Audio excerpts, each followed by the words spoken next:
Hello everyone, welcome to Knox Bedtime Stories. I'm your friend Joey, here with another episode to help you relax, feel safe, and fall asleep. It is midnight here, and I hope you're all feeling well and had a great day. If you're new to the podcast, welcome to the Knox family. I hope I'm able to bring you some calm, comfort, and a good night's sleep. Before any of you skip ahead, I have some good news and some bad news concerning the podcast. The good news is the podcast is growing rapidly. We moved up 156 spots in the UK, 12 spots in the United States, and 13 spots in Canada on the Apple Podcast charts in the last month. We went from 45-star reviews to nearly 100 in the last 2 weeks. And our audience has grown by more than 25% in the last month. We're breaking download records with each new episode, and a growing number of followers on every podcast platform.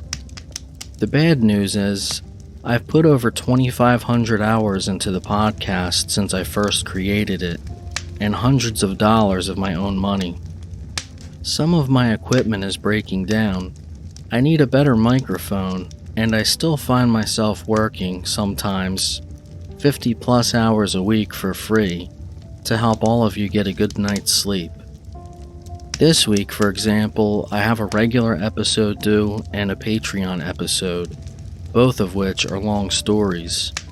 I also need to research some new stories and add a few new music pieces to my collection, which will also need to be edited.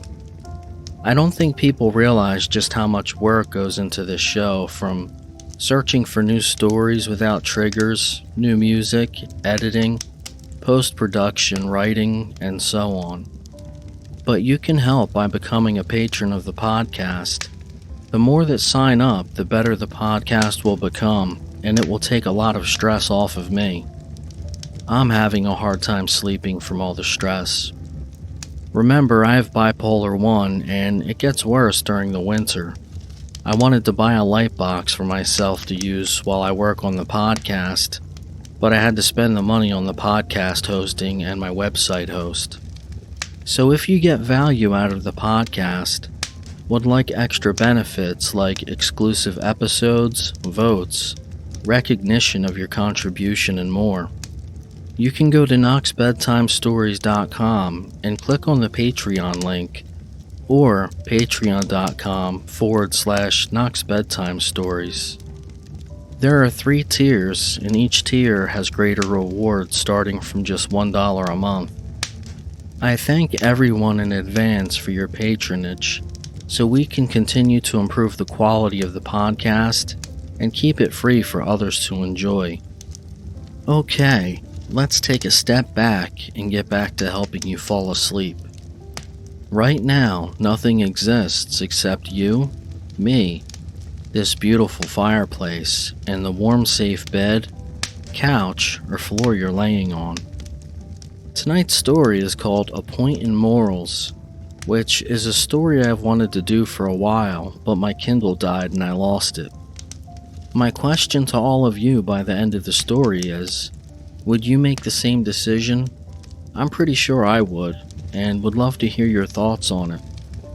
We have a Discord channel so we can chat about things like this and build a community. If you would like to join, just go to knoxbedtimestories.com and click on the Discord link. It's free to sign up for, and you can chat with me and other like-minded individuals. I would also like to know what you think of the new intro music that then changes going into the story, which I started doing on Patreon last week and am carrying into the regular podcast.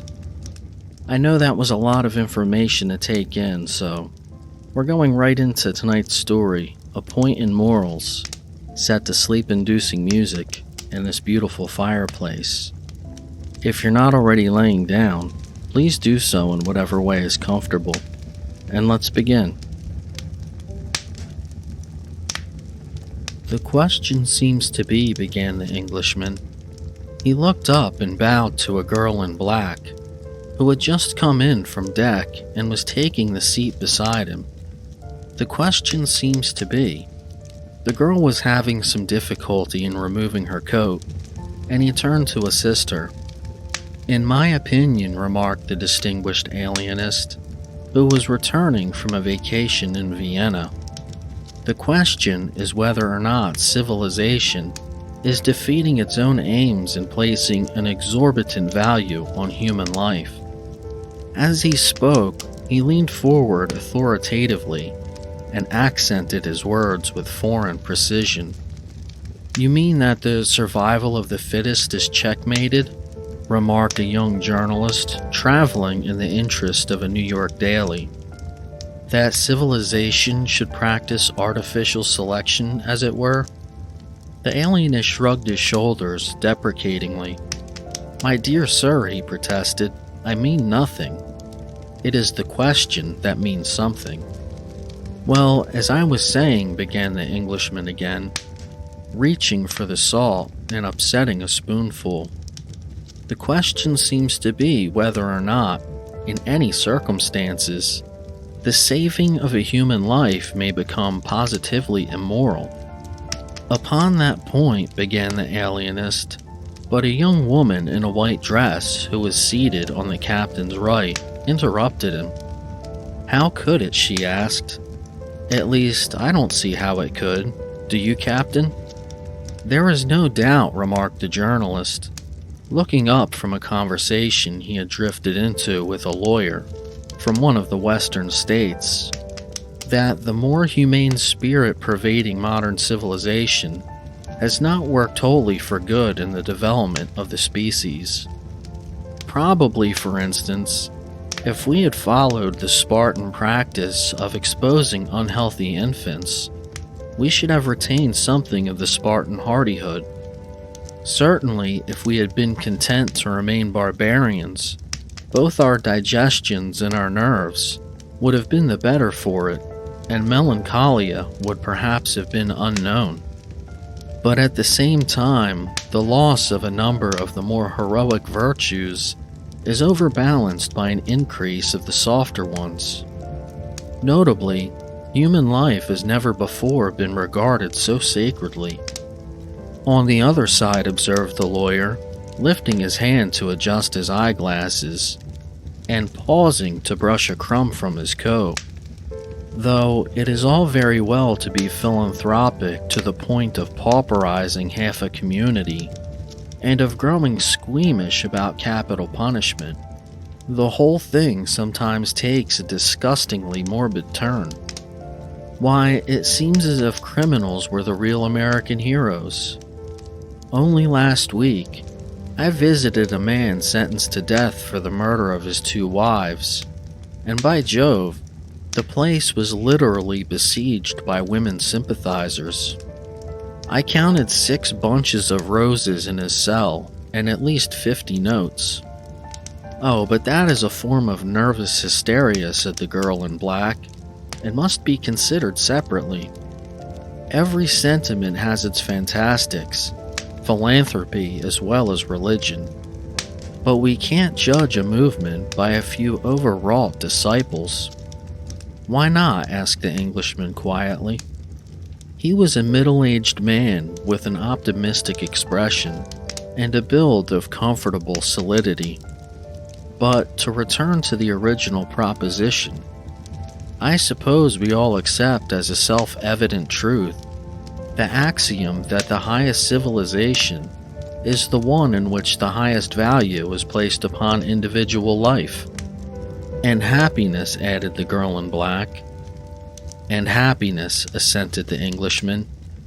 "And yet," commented the lawyer, "I think that most of us will admit that such a society, where life is regarded as sacred because it is valuable to the individual, not because it is valuable to the state, tends to the non-production of heroes. That the average will be higher and the exception lower," observed the journalist. "In other words, that there will be a general elevation of the mass, accompanied by a corresponding lowering of the few. On the whole, I think our system does very well, said the Englishman, carefully measuring the horseradish. A mean between two extremes is apt to be satisfactory in results. If we don't produce a Marcus Aurelius or a Seneca, neither do we produce a Nero or a Phocas. We may have lost patriotism, but we have gained humanity, which is better. If we have lost chivalry, we have acquired decency. And if we have ceased to be picturesque, we have become cleanly, which is considerably more to be desired. I have never felt the romanticism of the Middle Ages, remarked the girl in black. When I read of the glories of the Crusaders, I can't help remembering that a knight wore a single garment for a lifetime and hacked his horse to pieces for a whim. Just as I never think of that chivalrous brute, Richard the Lion-Hearted, that I don't see him chopping off the heads of his prisoners. Oh, I don't think that any of us are sighing for a revival of the Middle Ages, returned the journalist. The worship of the past has for its devotees people who have known only the present. Which is as it should be, commented the lawyer. If man were confined to the worship of the knowable, all the world would lapse into atheism.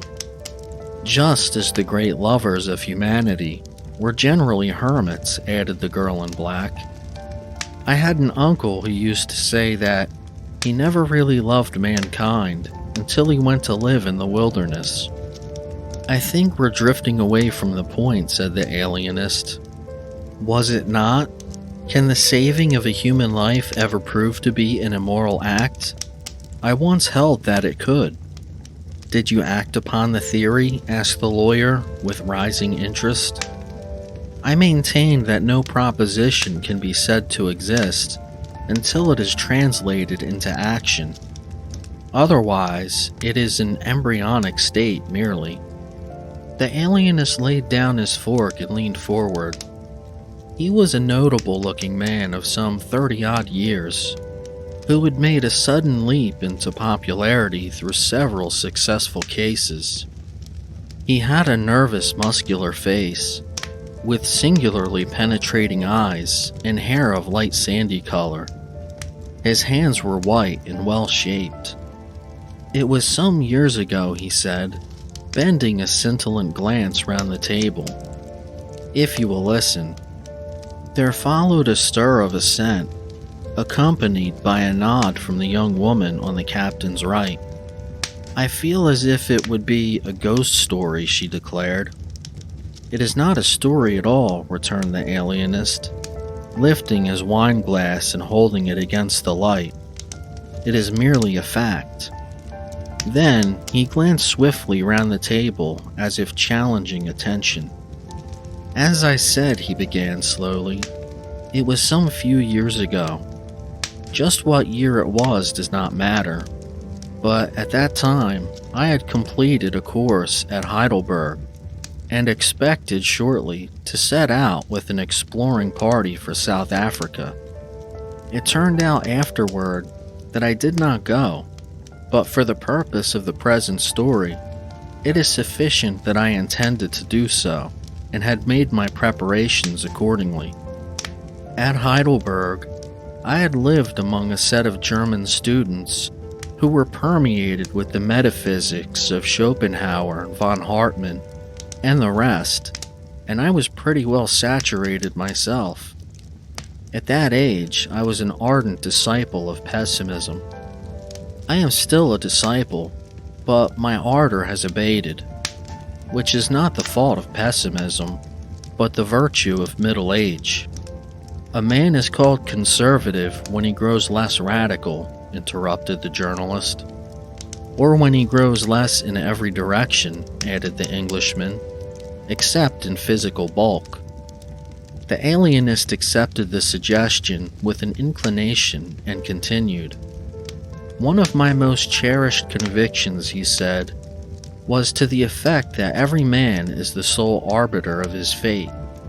As Schopenhauer has put it, that there is nothing to which a man has a more unassailable title than to his own life and person. Indeed, that particular sentence had become a kind of motto with our set, and some of my companions even went so far as to preach the proper ending of life with the ending of the power of individual usefulness. He paused to help himself to salad. I was in Scotland at the time, where I had spent a fortnight with my parents in a small village on the Isles of Bute. While there, I had been treating an invalid cousin who had acquired the morphine habit and who, under my care, had determined to uproot it. Before leaving, I had secured from her the amount of the drug which she had in her possession, some 30 grains, done up in a sealed package and labeled by a London chemist. As I was in haste, I put it in my bag, thinking that I would add it to my case of medicines when I reached Leicester, where I was to spend the night with an old schoolmate. I took the boat at Tynebroush, the small village, found a local train at Gorrock to reach Glasgow, with 1 minute in which to catch the first express to London. I made the change and secured a first-class smoking compartment, which I at first thought to be vacant, but when the train had started, a man came from the dressing room and took the seat across from me. At first, I paid no heed to him, but upon looking up once or twice and finding his eyes upon me, I became unpleasantly conscious of his presence. He was thin, almost to emaciation, and yet there was a suggestion of physical force about him, which it was difficult to account for, since he was both short and slight. His clothes were shabby, though well made, and his tie had the appearance of having been tied in haste, or by nervous fingers. There was a trace of sensuality about his mouth, over which he wore a drooping yellow mustache tinged with gray, and he was somewhat bald on the crown of his head, which lent a deceptive hint of intellectuality to his uncovered forehead. As he crossed his legs, I saw that his boots were carefully blacked, and that they were long and slender, tapering to a decided point. I have always held, interpolated the lawyer, that to judge a man's character you must look at his feet. The alienist sipped his claret and took up his words. After passing the first stop, I remembered a book at the bottom of my bag, and unfastening the strap in my search for the book, I laid a number of small articles on the seat beside me. Among them, the sealed package bearing the morphine label and the name of the London chemist. Having found the book, I turned to replace the articles when I noticed that the man across from me was gazing attentively at the labeled package. For a moment, his expression startled me, and I stared back at him from across my open bag, into which I had dropped the articles. There was in his eyes a curious mixture of passion and repulsion, and beyond it all, the look of a hungry hound when he sees food. Thinking that I had chanced upon a victim of the opium craving, I closed the bag, placed it in the net above my head, and opened my book. For a while, we rode in silence. Nothing was heard except the noise of the train and the clicking of our bags as they jostled each other in the receptacle above. I remember these details very vividly, because since then, I have recalled the slightest fact in connection with the incident. I knew that the man across from me drew a cigar from his case, felt in his pocket for an instant, and then turned to me for a match. At the same time, I experienced the feeling that the request veiled a larger purpose, and that there were matches in the pocket into which he had thrust his fingers.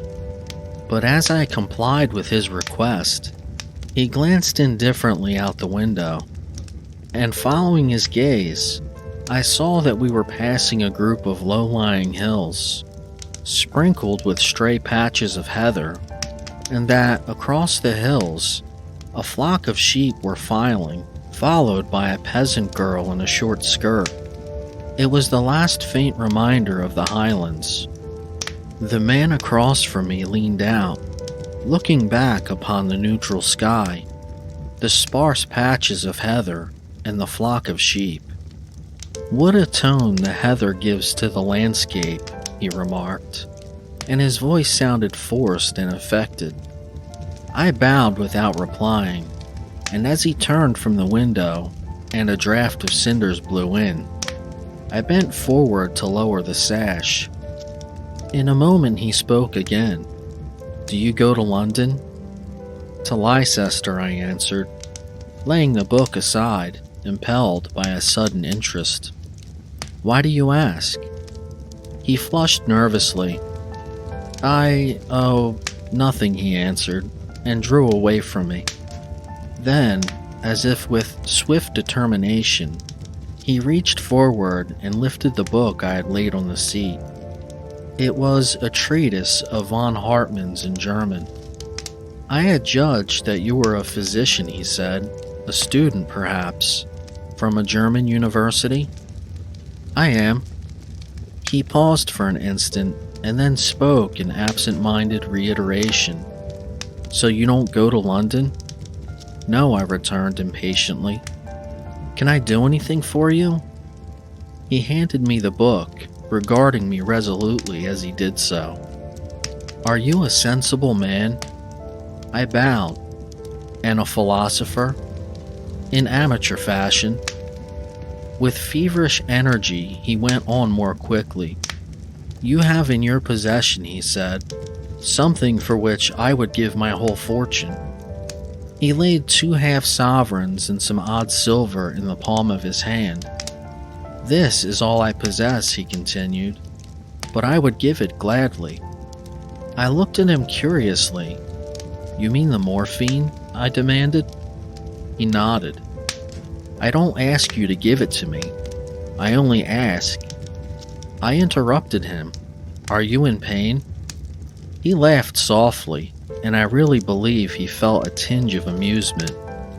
"It is a question of expediency," he explained. "If you happen to be a moralist—" He broke off. "What of it?" I inquired. He settled himself in a corner, resting his head against the cushions. "You get out of Leicester," he said recklessly. "I go on to London, where Providence, represented by Scotland Yard, is awaiting me." I started. "For what?" "They call it murder, I believe," he returned. "But what they call it matters very little. I call it divine justice. That also matters very little. The point is, I shall arrive. They will be there before me. That is settled. Every station along the road is watched." I glanced out of the window. "But you came from Glasgow," I suggested. "Worse luck. I waited in the dressing room until the train started. I hoped to have the compartment alone, but—" He leaned forward and lowered the window shade. "If you don't object," he said apologetically, "I find the glare trying." "It is a question for a moralist," he repeated. "Indeed, I may call myself a question for a moralist." And he smiled again with that ugly humor. "To begin with the beginning, the question is bred in the bone, and it's out in the blood." He nodded at my look of surprise. "You are an American," he continued. "So am I. I was born in Washington some 30 years ago. My father was a politician whose honor was held to be unimpeachable, which was a mistake.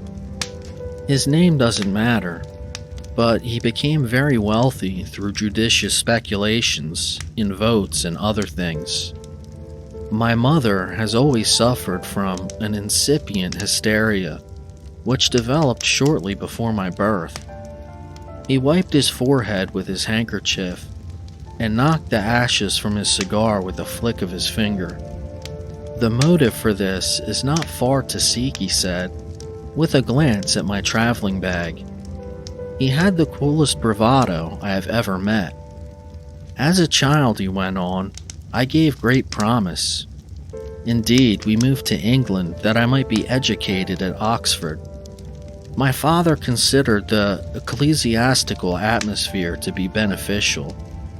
But while at college, I got into trouble with a woman, and I left. My father died, his fortune burst like a bubble, and my mother moved to the country. I was put into a banking office, but I got into more trouble with women, this time 2 of them. One was a variety actress, and I married her. I didn't want to do it. I tried not to, but I couldn't help it, and I did it. A month later, I left her. I changed my name and went to Belfast, where I resolved to become an honest man. It was a tough job, but I labored and succeeded for a time. The variety actress began looking for me, but I escaped her and have escaped her so far. That was 8 years ago. And several years after reaching Belfast, I met another woman. She was different. I fell ill of fever in Ireland, and she nursed me. She was a good woman with a broad Irish face, strong hands, and motherly shoulders. I was weak and she was strong, and I fell in love with her. I tried to tell her about the variety actress, but somehow I couldn't, and I married her. He shot the stump of his cigar through the opposite window and lighted another, this time drawing the match from his pocket. She is an honest woman, he said, as honest as the day. She believes in me. It would kill her to know about the variety actress and all the others. There is one child, a girl, a freckle-faced mite just like her mother, and another is coming. She knows nothing of this affair? Not a blamed thing. She is the kind of woman who is good because she can't help herself. She enjoys it. I never did. My mother is different too. She would die if other people knew of this. My wife would die if she knew of it herself. Well, I got tired and I wanted money, so I left her and went to Dublin. I changed my name and got a clerkship in a shipping office. My wife thinks I went to America to get work, and if she never hears of me, she'll probably think no worse. I did intend on going to America, but somehow I didn't. I got in with a man who signed somebody's name to a check and got me to present it. Then we quarreled about the money. The man threw the job on me and the affair came out. But before they arrested me, I ran him down and shot him. I was ridding the world of a damn traitor. He raised the shade with a nervous hand, but the sun flashed into his eyes and he lowered it. I suppose I'd hang for it, he said. There isn't much doubt of that. If I waited, I'd hang for it, but I am not going to wait. I am going to die. And how? Before the train reaches London, he replied. I am a dead man. There are 2 ways.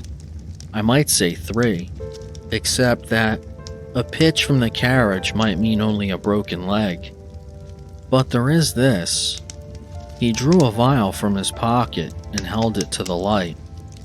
It contained an ounce or so of carbolic acid, one of the most corrosive of irritants, I observed. And there is your package. My first impulse was to force the vial from him. He was a slight man, and I could have overcome him with but little exertion. But the exertion I did not make. I should have soon have thought, when my rational humor reasserted itself, of knocking a man down and robbing him of his watch. The acid was exclusively his property, as the clothes he wore. and equally his life was his own. Had he declared his intention to hurl himself from the window, I might have made way for him, but I should certainly not have obstructed his passage. But the morphine was mine, and that I should assist him was another matter, so I said, "The package belongs to me, and you will not exchange?" "Certainly not." He answered almost angrily, "Why not be reasonable? You admit that I am in a mess of it." "Readily." "You also admit that my life is morally my own." "Equally." "That its continuance could in no wise prove to be of benefit to society." "I do." "That for all connected with me, it is better that I should die unknown and under an assumed name." "Yes." "Then you admit also that the best I can do is to kill myself before reaching London?" "Perhaps." "So you will leave me the morphine when you get off at Leicester?" "No." He struck the window still impatiently with the palm of his hand. "And why not?" I hesitated an instant. "Because, upon the whole, I do not care to be the instrument of your self-destruction." "Don't be a fool," he retorted. "Speak honestly and say that because of a little moral shrinking on your part, you prefer to leave a human being to a death of agony." "I don't like physical pain. I am like a woman about it, but it is better than hanging, or life imprisonment, or any jury finding." I became exoratory. "Why not face it like a man and take your chances? Who knows?" "I have had my chances," he returned. "I have squandered more chances than most men ever lay eyes on, and I don't care. If I had the opportunity, I'd squander them again.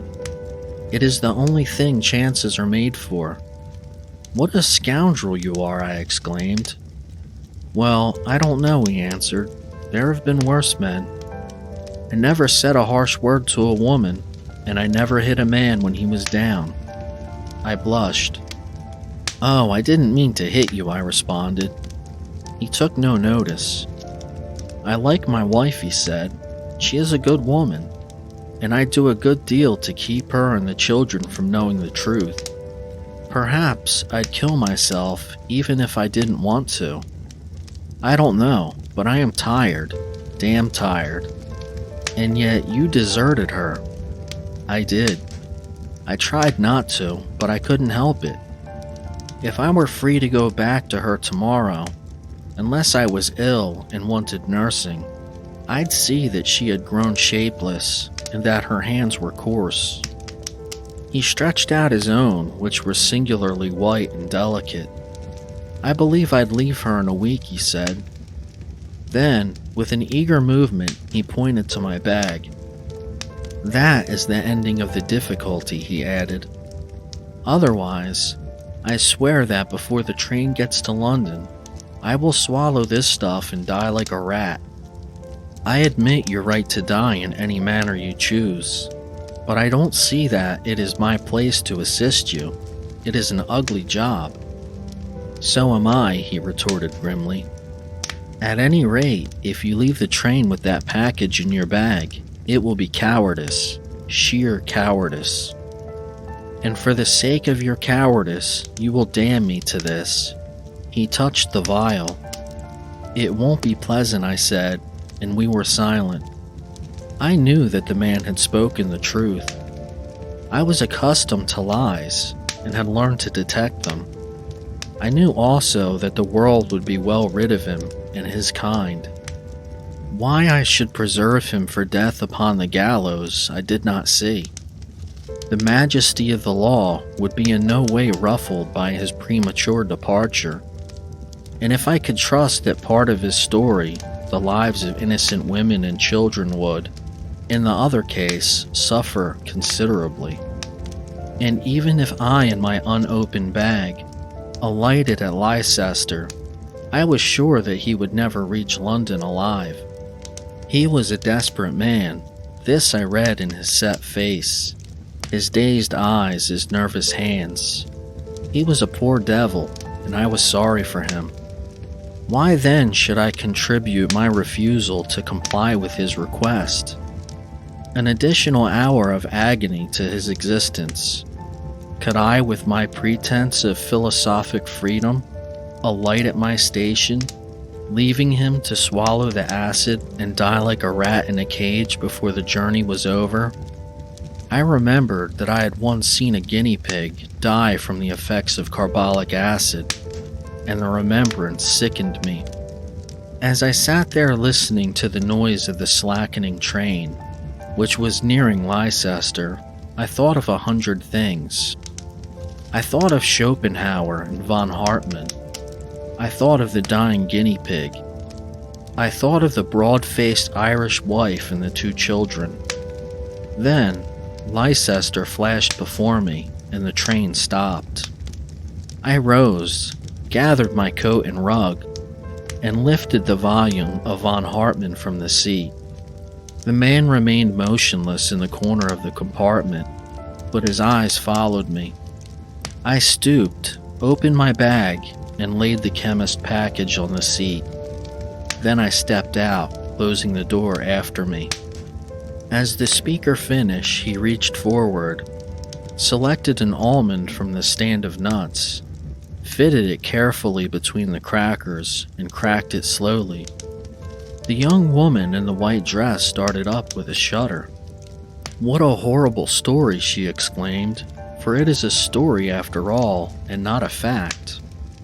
"A point, rather," suggested the Englishman. "But is that all?" "All of the point," returned the alienist. "The next day, I saw in the Times that a man, supposed to be James Morganson, who was wanted for murder, was found dead in a first-class smoking compartment of a Midland railway. Coroner's verdict, death resulting from an overdose of opium, taken with suicidal intent. The journalist dropped a lump of sugar in his cup and watched it attentively. "I don't think I could have done it," he said. "I might have left him with his carbolic, but I couldn't have deliberately given him his death potion." "But as long as he was going to die," responded the girl in black, "it was better to let him die painlessly." The Englishman smiled. "Can a woman ever consider the ethical side of a question when the sympathetic one is visible?" he asked.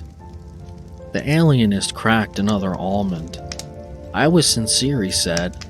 "Of that there is no doubt. I thought I did right. The question is, did I do right?"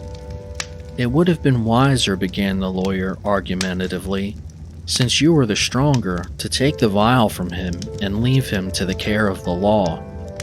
"But the wife and children," replied the girl in black, "and hanging is so horrible." "So is murder," responded the lawyer dryly. The young woman on the captain's right laid her napkin on the table and rose. "I don't know what was right," she said, "but I do know that in your place, I should have felt like a murderer." The alienist smiled half cynically. "So I did," he answered. "But there is such a thing, my dear young lady, as a conscientious murderer." Thank you all for listening. If you enjoy the podcast and it helps you sleep and brightens your day, please consider becoming a patron of the show for as little as $1 a month at knoxbedtimestories.com and click on the Patreon link, or patreon.com/knoxbedtimestories. There are various rewards, and it ensures that the show will be here every Monday for a long time to come. I wish you all a good night's sleep and a happy, peaceful life. Good night.